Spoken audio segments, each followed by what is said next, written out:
আসসালামু আলাইকুম। হ্যামস্টার কনভার্টে আমরা বাইন্যান্সের অ্যাকাউন্ট কিভাবে লিঙ্ক করে দেখছি। তো আপনার বাইবিট অন্যান্য যে এক্সচেঞ্জারগুলো আছে ওগুলো তো সেম একইভাবে আপনি অ্যাড করতে পারবেন। আর যাদের অ্যাড করতে একটু সমস্যা হচ্ছে আপনারা অবশ্যই রিসেট পাসওয়ার্ডে দিয়ে তারপরে আবার পুনরায় বাইন্যান্সের অ্যাড্রেস ক্লিক করবেন, মেমোটা দিবেন, তারপর প্রসেসিং দিলে আপনাদের এটা হয়ে যাবে। সমস্যা হওয়ার কথা না, 10 সেকেন্ডের ভিতরে হয়ে যাবে আশা করি আর কি। যাদের ওই প্রসেসিং প্রবলেমটা আছে শুধু তারাই বাইন্যান্সের ক্ষেত্রে। আজকে আমরা দেখাবো কিভাবে টেলিগ্রামের ওয়ালেটটা অ্যাড করব। একদম সিম্পল বিষয় অ্যাড করাটা। তো আমরা ওটা অ্যাড করে নেব। প্রথমত আমরা এখানে টেলিগ্রামের এয়ারড্রপ অপশনে চলে যাবো নিচে।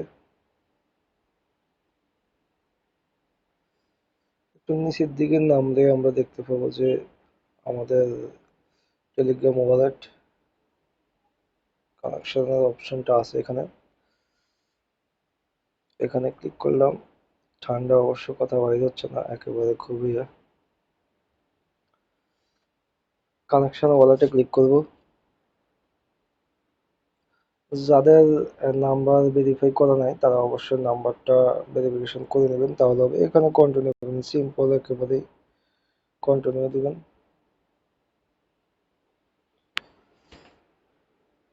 মোটামুটি দেখা আসছে ইউল অল সেট, মানে আমার যে সেটটা হয়ে গেছে। তো আমরা আবার রিটার্ন হ্যামাস্টারে চলে যাওয়ার জন্য বলতেছে, আমরা নিচে যে অপশনটা আছে রিটার্ন টু হ্যামাস্টার কনভার্ট এটাতে ক্লিক করে দেব।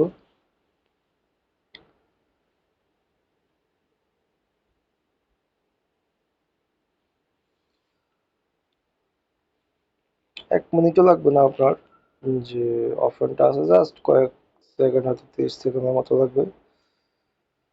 আমরা এখান থেকে লাস্ট স্টেপে আমরা চলে আসছি। এখানে set as default with option এটাতে ক্লিক করলে আমাদের এটা সেট হয়ে যাবে। আমাদের সাকসেস হয়েছে, ওয়েল ডান, থ্যাঙ্কস আমরা ক্লিক করে দিয়ে দিব। তাহলে আমাদের এটা অ্যাড্রেসটা ভেরিফাই হয়ে যাবে।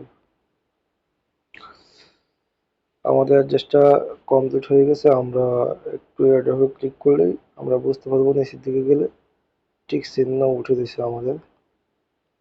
এই যে এখানে যে চিহ্নটা আছে এটা উঠে দিছে। তো যারা অবশ্যই অপেক্ষা করতেছেন তারা টেলিগ্রামের ওয়ালেটটা অ্যাড করে নিতে পারেন। অনেকের বাইন্যান্স নাই, বিটগেট নাই, বাইবিট নাই, ওই এখানে যাদের নাই আপনারা টেলিগ্রাম ওয়ালেটেই উদ্যোগ দিতে পারবেন। টেলিগ্রাম ওয়ালেটটা সেট করে নেন। আর অবশ্যই আমাদের টেলিগ্রাম চ্যানেলটা সাবস্ক্রাইব করে রাখবেন, আমরা লিঙ্ক দিয়ে দেবো ভিডিও ডিসক্রিপশনে। যদিও অত বেশি ভুলি না, কারণ যার ইচ্ছা হয় উনি এমনিতেই আসবে। আর যদি ভালো না লাগে তাহলে ইগনোর করবে, এতটুকুই স্বাভাবিক। ভালো থাকবেন, আসসালামু আলাইকুম।